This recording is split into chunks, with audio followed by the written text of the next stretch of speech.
ದೇವರು ಪ್ರೀತಿಸುವ ಪ್ರೀತಿಯ ಬಿಗ್ ಜೆ ಟಿವಿ ಪ್ರಿಯ ವೀಕ್ಷಕರಿಗೆ ನಮ್ಮ ಕರ್ತನಾದ ಯೇಸು ಕ್ರಿಸ್ತನ ಹೆಸರಿನಲ್ಲಿ ನಿಮ್ಮನ್ನು ವಂದಿಸಿ ಸ್ವಾಗತ ಬಯಸ್ತಿದ್ದೇವೆ. ಬನ್ನಿರಿ, ದೇವರ ವಾಕ್ಯವನ್ನು ಇಂದು ನಾವು ಅಧ್ಯಯನ ಮಾಡಿಕೊಳ್ಳೋಣ. ಇಂದಿನ ನಮ್ಮ ಅಧ್ಯಯನ ಶ್ರೀ ಮಾರ್ಕನು ಬರೆದ ಸುವಾರ್ತೆ, the Gospel according to Saint Mark, chapter 16, 16ನೇ ಅಧ್ಯಾಯ, ಕೊನೆಯ ಅಧ್ಯಾಯ. ಮಾರ್ಕನು ಬರೆದ ಸುವಾರ್ತೆ 16ನೇ ಅಧ್ಯಾಯದಲ್ಲಿ 12 ಪುನರುತ್ಥಾನದ ಪರಿಣಾಮಗಳನ್ನು ನಾವು ನೋಡಿಕೊಳ್ಳಬಹುದು. 12 ರಿಸಲ್ಟ್ಸ್ ಆಫ್ ರಿಸರೆಕ್ಷನ್. 16ನೇ ಅಧ್ಯಾಯ ಪುನರುತ್ಥಾನದ ಒಂದು ಅಧ್ಯಾಯವಾಗಿದೆ. ಈ 16ನೇ ಅಧ್ಯಾಯದಲ್ಲಿ ಪುನರುತ್ಥಾನದ 12 ಫಲಿತಾಂಶಗಳನ್ನು ನಾವು ನೋಡಿಕೊಳ್ಬೋದು. Results of resurrection. ಒಂದೊಂದಾಗಿ ಈ 12 ಫಲಿತಾಂಶಗಳನ್ನು ನಾವು ನೋಡಿಕೊಳ್ಳೋಣ ಮತ್ತು ದೇವರಾತ್ಮನು ಈ 12 ಫಲಿತಾಂಶಗಳನ್ನು ನಮ್ಮ ಜೀವನದಲ್ಲಿ ಅನ್ವಯ ಮಾಡುವಂತೆ ಬೇಡಿಕೊಳ್ಳೋಣ ಕೂಡ, ಹಾರೈಸೋಣ ಕೂಡ. ಮೊದಲನೇದಾಗಿ ಮಾರ್ಕನ್ ಬರೆದ ಸುವಾರ್ತೆ 16ನೇ ಅಧ್ಯಾಯದ 1ನೇ ವಚನದಲ್ಲಿ ನೋಡುವಾಗ, ಯೇಸುವಿನ ದೇಹಕ್ಕೆ ಹಚ್ಚುವುದಕ್ಕಾಗಿ ಮಗ್ದಲದ ಮರಿಯಳು, ಯಾಕೋಬನ ತಾಯಿ ಮರಿಯಳು, ಸಲೋಮಿಯು ಸುಗಂಧ ದ್ರವ್ಯಗಳನ್ನು ಕೊಂಡುಕೊಂಡು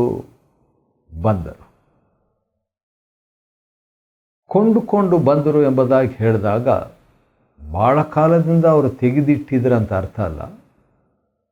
ಬಹುಶಃ ಅವತ್ತು ಬೆಳಗ್ಗೆ ಅದನ್ನು ತಕ್ಕೊಂಡು ಕೆಲವು ಸಾರಿ ಸಾಮಾನ್ಯವಾಗಿ ಶವ ಸಂಸ್ಕಾರಕ್ಕೆ ಹೋದಾಗ ದಾರಿಯಲ್ಲಿ ಹಾಗೆ ಮನೆಯಿಂದ ದಾರಿಗೆ ಬರುವಾಗ ಹೂವಿನ ಮಾಲೆಯನ್ನು ಏನಾದರೂ ತಗೊಂಡು ಹೋಗ್ತಾರೆ.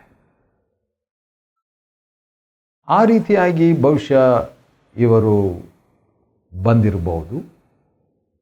ಅಥವಾ ಇನ್ನೂ ಅದು ಮುಂಜಾನೆ, ಇನ್ನೂ ಮೊಬ್ಬಾಗಿತ್ತು. ಆ ಸಂದರ್ಭದಲ್ಲಿ ಯಾವುದಾದ್ರೂ ಅಂಗಡಿ ತೆಗೆದಿತ್ತೋ ಏನೋ ಗೊತ್ತಿಲ್ಲ. ಅಥವಾ ಹಿಂದಿನ ದಿನವೇ ಅವರು ಈ ಸುಗಂಧ ದ್ರವ್ಯಗಳನ್ನು ಕೊಂಡುಕೊಂಡು ಇಟ್ಟಿದ್ರೋ ಏನೋ ಗೊತ್ತಿಲ್ಲ. ಅಥವಾ 3 ದಿನಕ್ಕೆ ಮುಂಚೆನೇ ಯೇಸು ಸ್ವಾಮಿ ಸತ್ತಾಗಲೇ ಅವರು ದ್ರವ್ಯವನ್ನು, ಅಂದರೆ ಸುಗಂಧ ದ್ರವ್ಯಗಳನ್ನು ಕೊಂಡುಕೊಂಡಿದ್ರೂ ಗೊತ್ತಿಲ್ಲ. ಆದರೆ ಆಶ್ಚರ್ಯ ಏನಂದರೆ, ಅವರು ಈ 3 ಮಹಿಳೆಯರು, ಮಗ್ದಲದ ಮರಿಯಳು, ಯಾಕೋಬನ ತಾಯಿ ಮರಿಯಳು, ಸಲೋಮೆ, ಈ 3 ಬಹುಶಃ ಒಬ್ಬೊಬ್ಬರು 1 kg ಸುಗಂಧ ದ್ರವ್ಯ, ಹಾಗೆ 3 kg ಸುಗಂಧ ದ್ರವ್ಯಗಳನ್ನು ತೆಗೆದುಕೊಂಡು ಬಂದಂಥ ವೇಳೆಯಲ್ಲಿ ಅವರಿಗೆ ಒಂದು ಆಶ್ಚರ್ಯ ಕಾದಿತ್ತು. ಅದೇನಂತ ಹೇಳಿದರೆ, ಯೇಸು ಸ್ವಾಮಿ ಎದ್ದು ಬಿಟ್ಟಿದ್ರು. ಹಾಗಾದರೆ ಯೇಸು ಸ್ವಾಮಿಯನ್ನು ಹೌದು ಮುಂಚಿತವಾಗಿಯೇ, ಆತನು ಸಾಯೋದಕ್ಕೆ ಮುಂಚಿತವಾಗಿಯೇ 14ನೇ ಅಧ್ಯಾಯ ಮಾರ್ಕನ್ ಬರೆದ ಸುವಾರ್ತೆಯಲ್ಲಿ ಬೇಥಾನ್ಯದಲ್ಲಿ ಕುಷ್ಠರೋಗಿಯಾಗಿದ್ದ ಸೀಮೋನ ಮನೆಯಲ್ಲಿದ್ದಾಗ ಒಬ್ಬ ಸ್ತ್ರೀಯು ಬಾಹುಬೆಲೆಯುಳ್ಳಂಥ ಅಚ್ಚ ಜಠಮಾಂಸಿ ಮೂಲಿಕೆಯ ಸುಗಂಧ ತೈಲದ ಭರಣಿಯನ್ನು ತೆಗೆದುಕೊಂಡು ಅದನ್ನು ಹೊಡೆದು ಯೇಸುವಿನ ಮೇಲೆ ಆಕೆ ಸುರಿಸಿದ್ದಾಗ ಆಕೆ ಎಷ್ಟು ಧನ್ಯಳಾಗಿರಬೇಕು. ಆದರೆ ಇಲ್ಲಿ ಮಾರ್ಕ 16 1ನೇ ವಚನದಲ್ಲಿ ಈ 3 ಮಹಿಳೆಯರು ಸುಗಂಧ ದ್ರವ್ಯವನ್ನು ತಗೊಂಡು ಬಂದರು. ಅದನ್ನು ಆತನಿಗೆ ಹಚ್ಚಲಾರದೆ, ಅರ್ಪಿಸಲಾರದೆ, ಕೊಡಲಾರದೆ ಹಿಂದಕ್ಕೆ ಹೋಗಬೇಕಾಯಿತು. ಆದ ಕಾರಣ ಅವಕಾಶ ಇರುವಾಗಲೇ ನಾವು ದೇವರಿಗೋಸ್ಕರ ಏನಾದರೂ ಮಾಡಿದರೆ ಮಾಡಿಬಿಡಬೇಕು. ಮಾರ್ಕನ ಬರೆದ ಸುವಾರ್ತೆ 16ನೇ ಅಧ್ಯಾಯದ 6ನೇ ವಚನದಲ್ಲಿ ದೇವದೂತನು ಒಬ್ಬನು ದೊಡ್ಡ ಕಲ್ಲು ಅದನ್ನು ಉರುಳಿಸಿಬಿಟ್ಟು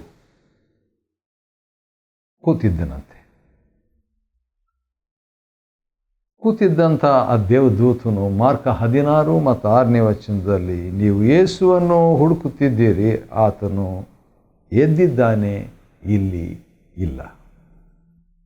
ಆತನು ಸಮಾಧಿಯಲ್ಲಿ ಇಲ್ಲ. ಹಾಗಾದರೆ ಪುನರುತ್ಥಾನದ 2ನೇ ಒಂದು ಫಲಿತಾಂಶ ಏನಂತ ಹೇಳಿದರೆ ದೇವದೂತನ ಪ್ರಕಟಣೆ, ಅನೌನ್ಸ್ಮೆಂಟ್. ಆತನು ಇಲ್ಲಿ ಇಲ್ಲ ಎಂಬುದಾಗಿ. 3ನೇದಾಗಿ ಪುನರುತ್ಥಾನದ 3ನೇ ಫಲಿತಾಂಶ, ಅವರು ವಿಸ್ಮಯಗೊಂಡು ಆ ಮಹಿಳೆಯರು ಭಯದಿಂದ ನಡುಗುತ್ತಾ ಸಮಾಧಿಯ ಬಳಿಯಿಂದ ಓಡಿ ಹೋದರು. ಇನ್ನು ಬಹುಶಃ ಅವರ ಕೈಯಲ್ಲಿ ಆ 3 kg ಸುಗಂಧ ದ್ರವ್ಯಗಳು ಇವೆ ಅಂತ ಕಾಣ್ತದೆ. ಅದನ್ನು ಬಿಸಾಡಲಿಲ್ಲ ಅವರು ತಗೊಂಡು ಓಡ್ತಾ ಇದ್ದಾರೆ. ಅವರು ಹೆದರಿದ್ದರಿಂದ ಯಾರಿಗೂ ಹೇಳಲಿಲ್ಲ. ಏನಾಯ್ತಂತ ಮಾತಾಡಲಿಕ್ಕೂ ಅವ್ರಿಗೆ ಆಗಲಿಲ್ಲ. ವಾರದ ಮೊದಲನೇ ದಿನದ ಬೆಳಿಗ್ಗೆ ಯೇಸು ಎದ್ದ ಮೇಲೆ ಮೊದಲು ತಾನು 7 ದೆವ್ವಗಳನ್ನು ಬಿಡಿಸಿದ್ದ ಮಗ್ದಲದ ಮರಿಯಳಿಗೆ ಕಾಣಿಸಿಕೊಂಡರು. ವಾವ್! ಹಾಗಾದರೆ ಪುನರುತ್ಥಾನದ 3ನೇ ಫಲಿತಾಂಶ ಯೇಸು ಮಗ್ದಲದ ಮರಿಯಳಿಗೆ ಕಾಣಿಸಿಕೊಂಡದ್ದು. 1 ಅಲ್ಲ, 2 ಅಲ್ಲ, 3 ಅಲ್ಲ, 7 ದೆವ್ವಗಳು. 7 ಅನ್ನುವಂಥದ್ದು ಪರಿಪೂರ್ಣತೆಗೆ ಸೂಚನೆ. ಹಾಗಾದರೆ ಪರಿಪೂರ್ಣ ದೆವ್ವಗಳು ಅಂದರೆ ತುಂಬ ದೆವ್ವಗಳು, ಪೂರ್ಣ ದೆವ್ವಗಳು ಆಗಿದ್ದಂಥ ಒಂದು ಅನುಭವ ಈಕೆಗೆ ಆಗಿತ್ತು.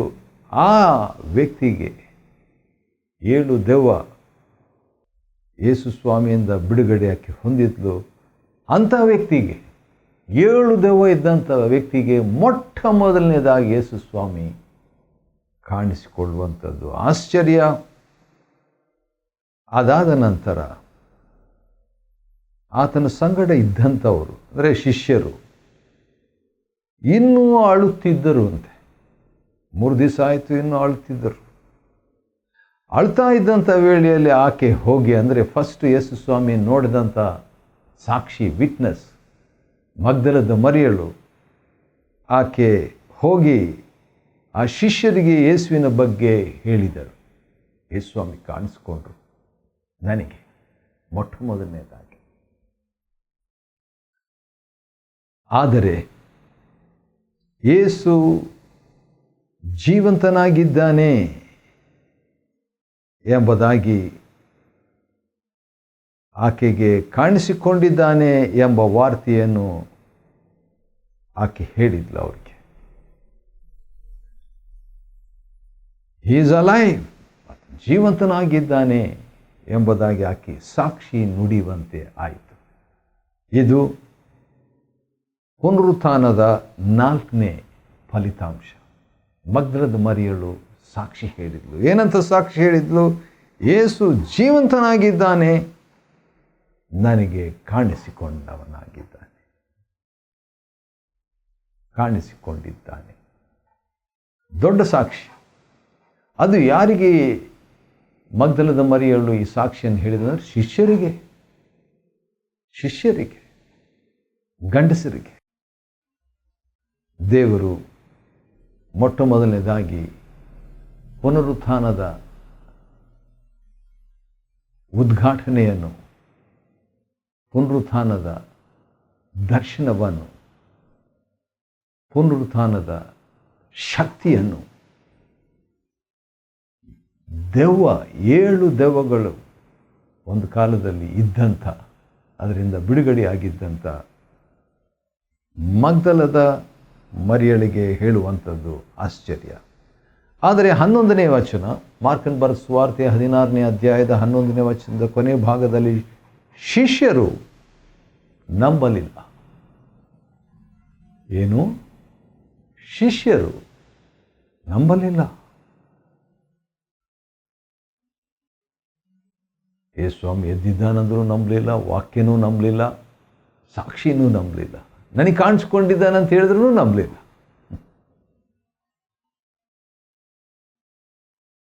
ಇದಾದ ಮೇಲೆ ಶಿಷ್ಯರಲ್ಲಿ ಇಬ್ಬರು ಒಂದು ಗ್ರಾಮಕ್ಕೆ ನಡೆದು ಹೋಗುತ್ತಿದ್ದಾಗ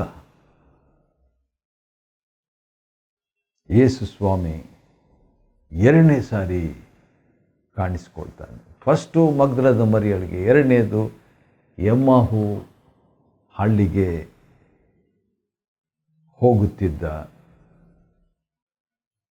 ಶಿಷ್ಯರಿಬ್ಬರಿಗೆ ಕಾಣಿಸಿಕೊಳ್ತಾನೆ. ಇದು ಪುನರುತ್ಥಾನದ 5ನೇ ಫಲಿತಾಂಶ. 2ನೇ ಸಾರಿ ಯೇಸು ಸ್ವಾಮಿ ಕಾಣಿಸಿಕೊಳ್ಳುವಂಥದ್ದು. ಅಂದರೆ ಅವರಿಗೆ ಬೇರೊಂದು ರೀತಿಯಲ್ಲಿ ಕಾಣಿಸಿಕೊಳ್ತಾನೆ. ಮತ್ತು ಈ ಇಬ್ಬರು ಶಿಷ್ಯರು ಹೋಗಿ ಉಳಿದ ಶಿಷ್ಯರಿಗೆ ತಿಳಿಸಿದರು, ಆದರೆ ಇವರನ್ನೂ ಅವರು ನಂಬಲಿಲ್ಲ. ಮೊದಲು ಮಗ್ದಲದ ಮರಿಯಳು ಹೇಳಿದ್ದನ್ನು ನಂಬ್ತಾ ಇಲ್ಲ, ಈಗ ಇಬ್ಬರು ಶಿಷ್ಯರು ಹೇಳಿದ್ದನ್ನು ಉಳಿದ ಶಿಷ್ಯರು ನಂಬಲಿಲ್ಲ. ಹಾಗಾದರೆ ಹೇಗೆ ತಾನೇ ಇವರನ್ನು ನಂಬಿಸಬೇಕು? ಹೇಗೆ ತಾನೇ ಪುನರುತ್ಥಾನದ ಫಲಿತಾಂಶವನ್ನು ಇವರಿಗೆ ತಿಳಿಸಬೇಕು? ಕಷ್ಟ ಅಲ್ವಾ? ಸರಿ. ಆದರೆ ಒಂದು ದಿನ ಮಾರ್ಕನ ಬರೆದ ಸುವಾರ್ತೆ 16ನೇ ಅಧ್ಯಾಯ 14ನೇ ವಚನದಲ್ಲಿ ಊಟಕ್ಕೆ ಕುಳಿತಿದ್ದ 11 ಮಂದಿ ಈಗ ಊಟ ಮಾಡ್ತಾ ಇದ್ರು. ಅವ್ರು ಪ್ರೇಯರ್ ಮಾಡ್ತಾ ಇಲ್ಲ, ಬೈಬಲ್ ಓದ್ತಾ ಇಲ್ಲ, ಆದರೆ ಅವರು ಊಟ ಮಾಡ್ತಾ ಇದ್ದಾರೆ. ಊಟ ಮಾಡ್ತಾ ಇದ್ದಾಗ ಊಟಕ್ಕೆ ಕುಳಿತಿದ್ದ 11 ಮಂದಿಗೆ ಯೇಸು ಕಾಣಿಸಿಕೊಂಡರು. ವಾವ್! ಪುನರುತ್ಥಾನದ 6ನೇ ಫಲಿತಾಂಶ. 11 ಜನರಿಗೂ ಕಾಣಿಸಿಕೊಂಡ್ರು. ತಾನು ಎದ್ದು ಬಂದ ಮೇಲೆ ತನ್ನನ್ನು ನೋಡಿದವರ ಮಾತನ್ನು, ಅಂದರೆ ಮಗ್ದಲದ ಮರಿಯಳ ಮಾತನ್ನು, ಅನಂತರ ಇಬ್ಬರು ಶಿಷ್ಯರು ಹಳ್ಳಿಗೆ ಹೋಗ್ತಾ ಇದ್ದಂಥವರು ಹೇಳಿದ ಮಾತನ್ನು ಅವರು ನಂಬದಿದ್ದ ಕಾರಣ ಈ ಶಿಷ್ಯರು ಅವರ ಅಪನಂಬಿಕೆಯನ್ನು, ಹೃದಯ ಕಾಠಿಣ್ಯವನ್ನು ಯೇಸು ಗದರಿಸಬೇಕಾಯಿತು.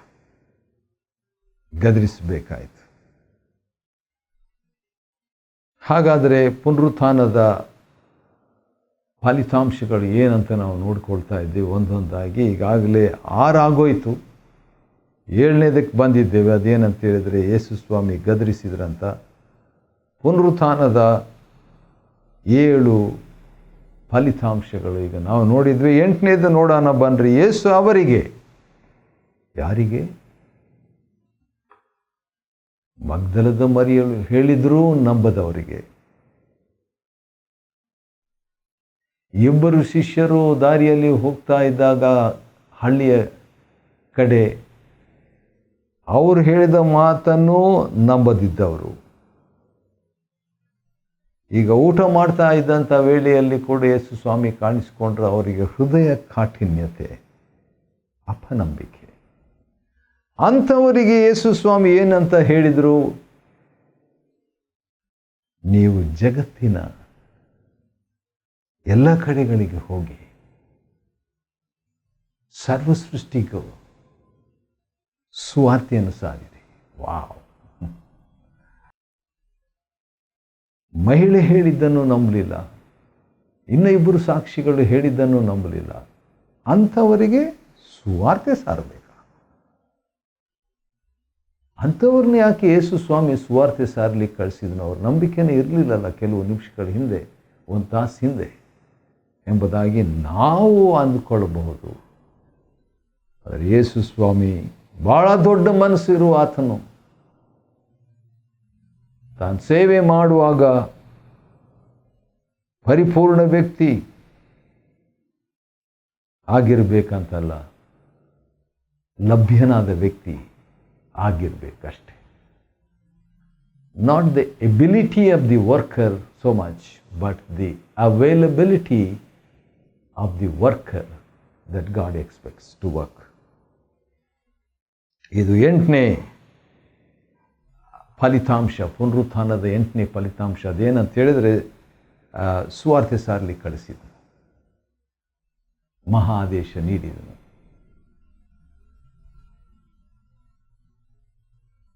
ಒಂಬತ್ತನೇದಾಗಿ 17ನೇ ವಚನ, ಮಾರ್ಕನ ಬರೆದ ಸುವಾರ್ತೆ 16ನೇ ಅಧ್ಯಾಯ 17ನೇ ವಚನದಲ್ಲಿ, ನಂಬುವವರಿಂದ ಈ ಸೂಚಕ ಕಾರ್ಯಗಳು ಉಂಟಾಗುವವು. ಬರೀ ನಂಬಿಟ್ಟಿರಲ್ಲ, ಅವರಲ್ಲಿ ಸೂಚಕ ಕಾರ್ಯಗಳಂತೆ. ನಂಬಿದ್ರಷ್ಟೇ. ಅವರಿಗೆ ಹೇಗೆ ಸೂಚಕ ಕಾರ್ಯಗಳು? ಎಂಥ ಸೂಚಕ ಕಾರ್ಯ? ಆತನ ಹೆಸರಿನಲ್ಲಿ ದೆವ್ವಗಳನ್ನು ಬಿಡಿಸ್ತಾರೆ, ಹೊಸ ಹೊಸ ಭಾಷೆಗಳನ್ನು ಆಡ್ತಾರೆ, ಸರ್ಪಗಳನ್ನು ಎತ್ತಿದರೆ ಏನಾಗೋದಿಲ್ಲ, ಮಾರಣಾಂತಿಕವಾದ ಯಾವುದನ್ನಾದರೂ ಕುಡಿದರೆ ಅದು ಅವರಿಗೆ ಯಾವ ಕೇಡನ್ನು ಮಾಡುವುದಿಲ್ಲ. ನಂಬಿದವರು ರೋಗಿಗಳ ಮೇಲೆ ಕೈಯನ್ನಿಟ್ಟಾಗ ರೋಗಿಗಳು ಸ್ವಸ್ಥರಾಗುವರು. ನಂಬಿದರು ಬರೀ ಅಷ್ಟೇ. ಆದರೆ ಇವರಿಗೆ ಹೇಗೆ ಇವೆಲ್ಲ ಬಂತು? ಯಾಕಂತ ಹೇಳಿದರೆ, ನಂಬಿಕೆಯ ಅರ್ಥ ಕನ್ನಡ ಬೈಬಲ್ ಯೋಹಾನ 1:12 ಪ್ರಕಾರ, ಯಾರ್ಯಾರು ಆತನನ್ನು ಅಂಗೀಕರಿಸಿದರೋ ಅಂದರೆ ಆತನ ಹೆಸರಿನಲ್ಲಿ ನಂಬಿಕೆ ಇಟ್ಟರು. ಅಂಗೀಕರಿಸಿದವರು ನಂಬಿಕೆ ಇಟ್ಟಂತೆ, ನಂಬಿಕೆ ಇಟ್ಟವರು ಅಂಗೀಕರಿಸಿದರು. ಹಾಗಾದರೆ ನಂಬಿದವರು ಅಂಗೀಕರಿಸಿದರೆ ಯೇಸು ಸ್ವಾಮಿ ನಮ್ಮ ಒಳಗೆ ಇರುವುದರಿಂದ ಯೇಸು ಸ್ವಾಮಿ ಮಾಡುವ ಕೃತ್ಯಗಳನ್ನು ನಾವು ಮಾಡಬಲ್ಲೆವು.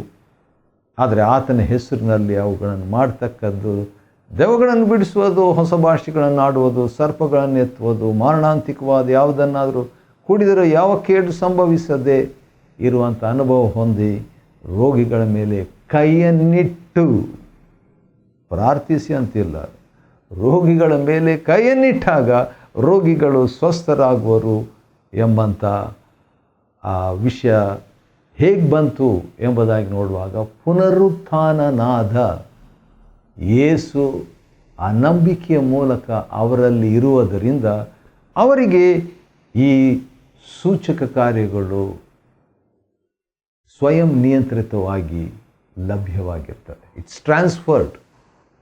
ನಿಮ್ಮ ಅಕೌಂಟ್ನಲ್ಲಿ ಇಷ್ಟೊಂದು ಹಾಕಿಬಿಟ್ಟಿದ್ವಿ ರೀ ಹಣ ಅಂತ ಹೇಳ್ತಾರಲ್ಲ, ಅದು ನಮ್ಗೆ ಗೊತ್ತಿರಲ್ಲ, ಆನಂತರ ನಾವು ಗೊತ್ತಾಗ್ತದೆ ನಮಗೆ. ಅದೇ ರೀತಿಯಾಗಿ ಯೇಸು ಸ್ವಾಮಿ ಆ ರೀತಿಯಾಗಿ ಹೇಳಿಬಿಟ್ಟು ಪರಲೋಕಕ್ಕೆ ಏರಿ ಹೋಗ್ತಾನೆ, 19ನೇ ವಚನ. ಆದರೆ ಅದೇ ಸಂದರ್ಭದಲ್ಲಿ ಕರ್ತನ 20ನೇ ವಚನದಲ್ಲಿ, ಮಾರ್ಕ್ 16:20, ಅವರ ಜೊತೆಯಲ್ಲಿದ್ದು ಸೇವೆ ಮಾಡ್ತಾ ಇರುವಂಥದ್ದನ್ನು ನೋಡ್ತೇವೆ. ಯಾವ ರೀತಿಯಾಗಿ ಸೇವೆ ಮಾಡ್ತಾರೆ ಅಂದರೆ, ಸೂಚಕ ಕಾರ್ಯಗಳಿಂದ ವಾಕ್ಯವನ್ನು ಸ್ಥಿರಪಡಿಸ್ತಾ ಇರುವಂಥದ್ದು. ಅದು ಕೂಡ ಪುನರುತ್ಥಾನದ ಮತ್ತೊಂದು ಫಲಿತಾಂಶ. ಮಾರ್ಕನ ಬರೆದ ಸುವಾರ್ತೆ 16ನೇ ಅಧ್ಯಾಯ 1-20 ವಚನಗಳಲ್ಲಿ ಪುನರುತ್ಥಾನದ 12 ಫಲಿತಾಂಶಗಳನ್ನು ಅಧ್ಯಯನ ಮಾಡಿಕೊಳ್ಳುವಂತೆ ದೇವರು ಕೊಟ್ಟ ಕೃಪೆಗಾಗಿ ಆತನ ಸ್ತೋತ್ರವಾಗಲಿ. ದೇವರು ನಿಮ್ಮನ್ನು ಆಶೀರ್ವದಿಸಲಿ.